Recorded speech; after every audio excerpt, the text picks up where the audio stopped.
Di awal film, kita diperkenalkan dengan seorang pemuda bernama Hirohua yang dia ini baru saja mendapat warisan dari orang tuanya, yaitu berupa pedang merah, yang pedang tersebut merupakan warisan turun-temurun dari keluarganya, di mana maksud dari diberikannya pedang tersebut sekarang, sang ayah ingin agar Hua menyertakan pedang itu di setiap Hua berlatih kungfu di perguruannya, karena perlu diketahui, Hua ini baru saja diakui sebagai murid secara resmi setelah sekian lama berlatih, dan selanjutnya Hua pun pergi menuju ke perguruannya yang di tengah jalan ia dikejutkan oleh kemunculan dua orang yang merupakan kekasih dan teman akrabnya yang bernama Tuan Sen. 細女都未見過㗎，不知幾靚啊嚇！6月飛霜唔係一件好事嚟嘅。英雄， Ya, mari saya perkenalkan, dia bernama Shadow, seorang pria yang gak pernah mau memperlihatkan wajahnya, dan dia ini merupakan kakak senior Hua di perguruan, dan kedatangannya kemari, Hua diminta sang guru agar cepat datang ke perguruan, karena sang guru hendak melihat sudah sampai di mana ketangguhan Hua saat menggunakan pedang, dan begitu Hua melakukan aksinya, lantas kita diperlihatkan sosok sang guru yang diketahui bernama Master Pride ini. Di sini sang guru langsung memuji kemampuan Hua dalam berpedang tersebut, namun sayang saat pulang dan bermaksud ingin memamerkan ke orang tuanya, ternyata semua keluarganya sudah tewas yang sontak membuat Hua tak bisa berkata-kata. Dan saat mendapati sang ibu masih bernapas untuk terakhir kalinya, sang ibu mengatakan bahwa yang melakukan adalah orang-orang barat dan salah seorang oknum Cina yang gak suka dengan ayahnya, karena baru-baru ini sang ayah yang merupakan seorang jurnalis baru saja membuat berita tentang bisnis ilegal mereka, yang jelas saja itu membuat orang barat merugi hingga akhirnya memilih jalan untuk mengeksekusi keluarganya tersebut. Tak ingin hanya berdiam diri sementara orang yang membunuh keluarganya bisa bersenang-senang, Hua dengan pedang merahnya langsung membantai semua orang-orang barat tersebut, dan tanpa Hua sadari, oknum Cina yang bernama Bikot ini berhasil bersembunyi. Untuk kemudian Hua pun memutuskan pergi untuk menemui kekasihnya, dan di sini Hua meminta izin untuk pergi dari Cina karena ia sudah pasti akan jadi buronan setelah kasus pembunuhan yang dilakukannya itu. Dan walaupun agak berat untuk merelakan Hua pergi dari Cina, sang kekasih pun tak bisa berbuat banyak, dan sebelum pergi mereka berdua menanamkan benih-benih anak terlebih dahulu untuk bisa melepas rasa rindu yang kemungkinan akan berkepanjangan.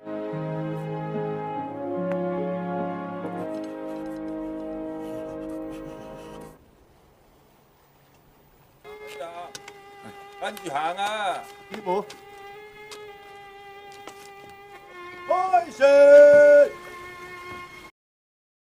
20 tahun kemudian, setelah kejadian itu Hua melarikan diri ke Amerika, dan mari saya perkenalkan dengan anak Hua hasil dari hubungannya waktu itu. Dia bernama Tiger bersama Tuan Sen yang merupakan teman ayahnya di masa lalu. Mereka berdua bermaksud mencari Hua yang diketahui sudah lama menghilang, dan sejak Tiger kecil dulu, Tiger ini belum pernah melihat sosok ayahnya, makanya dia ngotot ingin mencarinya. Di mana begitu sampai di Chinatown, di situ mereka langsung mengunjungi sebuah penginapan yang ternyata Tuan Chen sudah pernah kesini dengan ibunya Tiger, dan maksud kedatangan mereka ke sini selain karena ingin menginap, Tuan Chen ingin menemui pemilik penginapan untuk bertanya tentang keberadaan seorang biksu yang diketahui biksu tersebut adalah teman Hua selama di sini. Dan saat tengah menunggu si pemilik yang saat ini masih bermain barongsai itu, tiba-tiba muncul sekelompok orang pribumi yang dipimpin oleh seorang pria bernama John, dan karena acaranya dihancurkan, si pemilik yang diketahui bernama Yeonbi ini tanpa pikir panjang langsung turun tangan untuk coba menghentikan aksi mereka itu. Dan ternyata si John juga rupanya mencari si biksu yang tengah dicari oleh Tuan Sen saat ini. Dan di sini Yeonbi dengan tegas melarang si John masuk, yang sampai sini jelas timbul banyak pertanyaan di benak kita yang nanti akan terjawab dengan sendirinya. Dan setelah berhasil mengusir si John, lalu mereka berdua menanyakan di mana biksu tersebut saat ini berada. Karena tahu Tiger adalah anaknya Hua, mereka langsung dipertemukan dengan biksu tersebut, dan biksu ini sendiri bernama Biksu Lohan. 你真係似，我都一直揾緊你哋。Jadi, semua bermula pada saat Hua memutuskan ikut kapal pengangkut para pekerja tambang yang akan dikirim ke Amerika bersama 100 orang lainnya. Saat itu mereka kebetulan satu kapal, semua calon para pekerja diperlakukan tidak manusiawi, dan perkenalan mereka terjadi lantaran saat itu Hua memungut sisa-sisa makanan yang tadi dihambur-hamburkan untuk pekerja lain, dan saat itu mereka berbagi makanan dengan kondisi yang bisa dikatakan sangat-sangat memprihatinkan, di mana setelah 37 hari berlayar, mereka akhirnya sampai lantas langsung dilakukannya pendaftaran serta seleksi, dan begitu tahapan itu selesai, mereka semua langsung mulai bekerja, dan mirisnya para pekerja jarang mendapat istirahat yang cukup hingga menyebabkan banyaknya nggak kuat sampai jatuh pingsan dan akhirnya sakit. Dan lebih parahnya lagi, di suatu momen saat Hua tengah membaca surat kiriman dari sang istri yang sebentar lagi akan kesini karena sedang hamil anaknya Hua, ada seseorang yang dihukum gantung karena melakukan protes masalah pekerjaan, dan ternyata mandornya itu adalah Bikot, sang oknum pembunuh keluarga Hua di masa lalu. Tapi di sini Hua belum menyadari itu karena dulu nggak sempat melihat wajahnya. 我撞咗佢。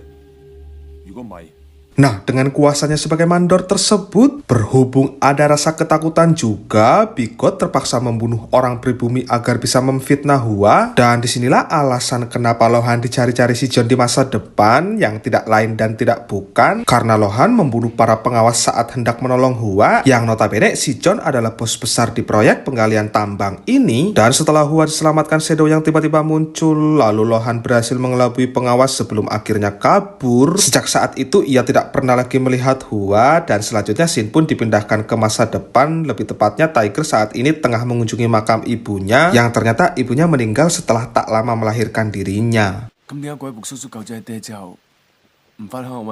Balik ke masa lalu, kali ini dari versi Tuan Shen yang datang bersama ibunya, mereka berdua tinggal di penginapan Yeonbi selama 40 hari, dan saat menanyakan soal lokasi penambang dan bertanya soal suaminya, di sini mereka akhirnya diberitahu kalau Hua saat ini adalah seorang buronan, di mana meski begitu, mereka berdua tetap terus mencarinya siang dan malam, dan apesnya selalu saja tidak ketemu. Ketemu-ketemu justru saat memesan becak, yang dimana ini ternyata adalah pekerjaan Hua setelah buron, dan dia memang berharap dengan ngebecak bisa segera dipertemukan dengan istrinya. Dan seiring waktu berjalan, dengan selarasnya pertumbuhan kandungan istrinya tersebut, sementara Shin dikembalikan lagi ke masa depan, dan terlihat ada seseorang yang memantau dari kejauhan, untuk kemudian Tiger pun langsung mengejarnya saat itu juga.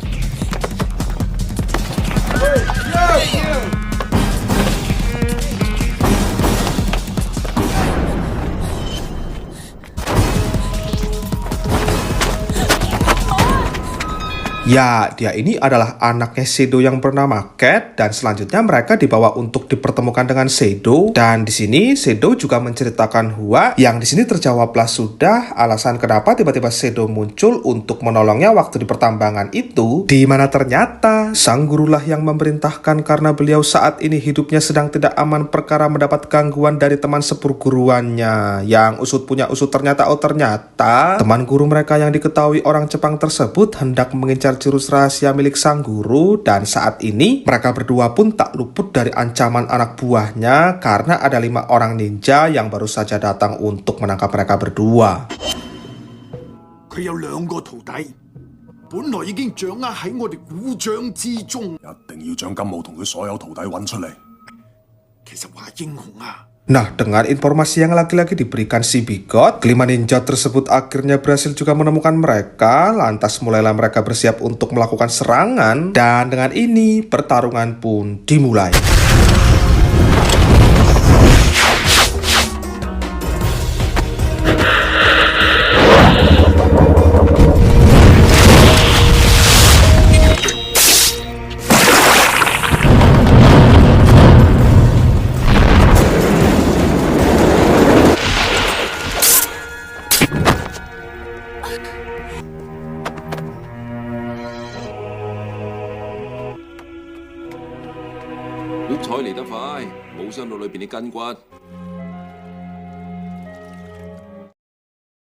Singkat cerita, esok hari pun tiba. Setelah kemarin diselamatkan olehnya, ninja perempuan ternyata jatuh cinta pada Hua, yang itu disadari ninja pemimpin. Ninja pemimpin ini ternyata ingin menikahi ninja perempuan setelah misi ini selesai. Nah, melihat ninja perempuan malah jatuh cinta ke musuhnya, ninja pemimpin jelas termakan api cemburu, dan karena untuk membunuh Hua itu akan sangat sulit, ninja pemimpin melakukan cara lain, yaitu dengan membakar penginapan, yang kebetulan saat ini istri Hua sebentar lagi akan melahirkan, di mana setelah melalui proses yang begitu panjang, lahirlah si anak yang ternyata Tiger terlahir kembar tapi beda kelamin. Yang tepat bersamaan dengan itu, api pun mulai menyambar dan kekeosan juga semakin bertambah. Tatkala Biko tiba-tiba muncul, lantas entah dengan alasan apa kok ujuk-ujuk main culik anak perempuannya Hua, dan sialnya Hua tak berhasil mengejarnya. Dan di peristiwa inilah momen-momen di mana sang istri akhirnya menghembuskan nafas terakhirnya, karena selain sesak napas akibat menghirup banyak asap, sang istri juga mengalami pendarahan berlebih, yang itu jelas membuat Hua terpukul.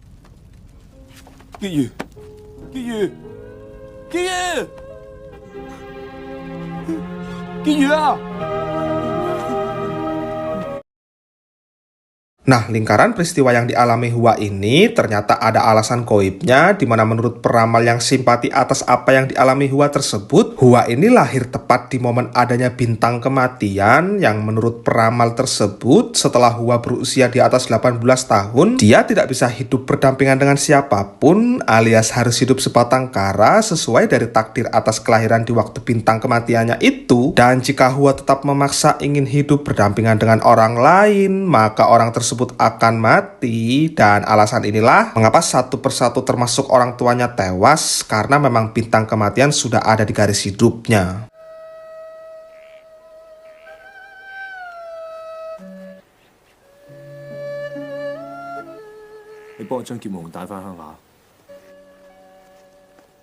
Dan selesai menguburkan jasad istrinya tersebut, Hua dan Sedo pergi ke Jepang untuk menyusul gurunya. Dan di sini kita akhirnya diperlihatkan juga dengan sosok orang yang mengincar jurus sang guru. Dia dijuluki The Invisible, dan jurus yang ingin diincarnya adalah jurus rahasia Cina yang berpusat pada pedang, yang alasan ia ingin merebut karena ia tak terima jurus yang harusnya dimiliki orang Jepang diberikan ke Master Brad yang merupakan orang Cina. Dan dengan ini pertarungan pun dimulai.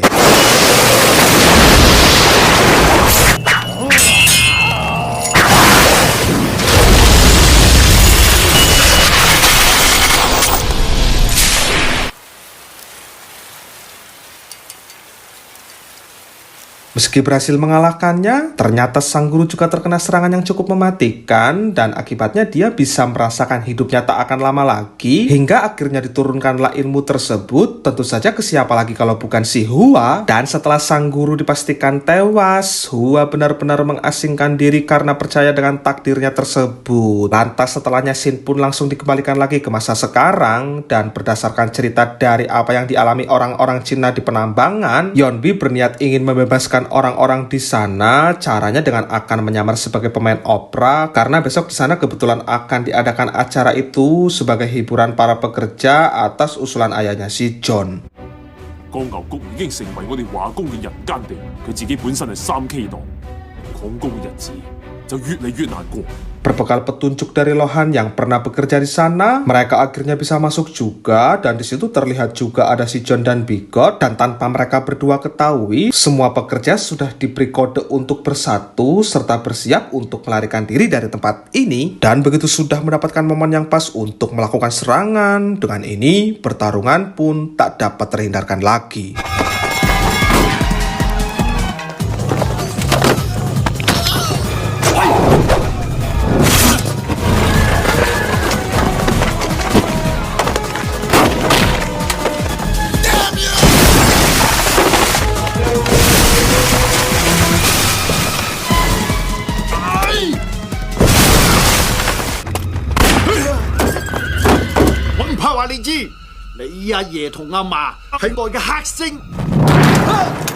Ya, muncul juga si Hua yang akhirnya mendengar sendiri bahwa Bigot lah pembunuh keluarganya dahulu, dan tanpa basa-basi, Bigot langsung dibunuh saat itu juga. Tapi di waktu yang bersamaan terjadi sebuah ledakan yang ternyata adalah si Lohan yang meledakkan diri untuk membunuh orang-orang barat yang ada di dalam. Dan sekali lagi, dengan tewasnya teman terbaiknya tersebut, semakin membuatnya yakin bahwa dia memang harus hidup sendiri. Dan di sisi lain, ayah si John yang melihat putranya dibuat sekarat seperti itu, jelas tidak mungkin diam begitu saja, dan ia akhirnya menuntut balas. Kali ini bekerja samanya dengan The Invisible Man, serta akan membawa semua pasukan termasuk sebuah sekte miliknya untuk menyerang kediaman Yeonbi.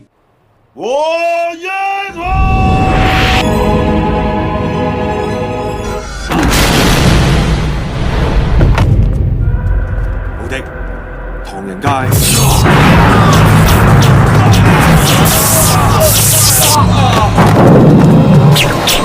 大英雄，我唔想傷及無辜，不如揾笪地方。赤劍 Berlokasi di monumen patung bersejarah yaitu patung Liberty. Dengan ini, pertarungan antara keduanya pun tak dapat terhindarkan lagi.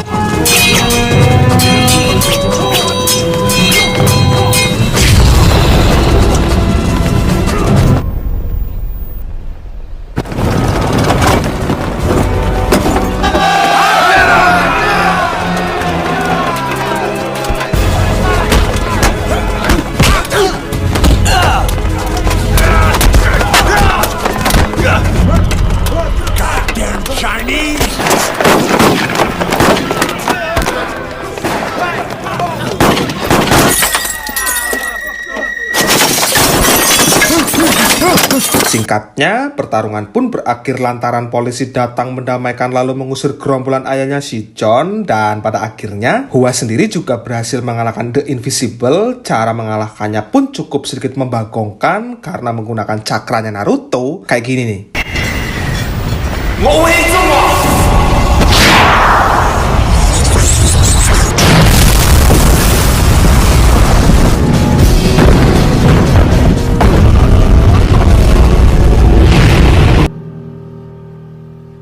Dan setelah semuanya selesai, tidak ada lagi kejahatan yang dibuat di penambangan, masyarakat pun kembali hidup tenang tanpa gangguan orang barat. Dan setelahnya, film pun ditutup dengan pulangnya Tiger dan Tuan Chen ke Cina, serta terlihat pula Hua yang masih memutuskan hidup sendiri dengan jalan takdirnya tersebut.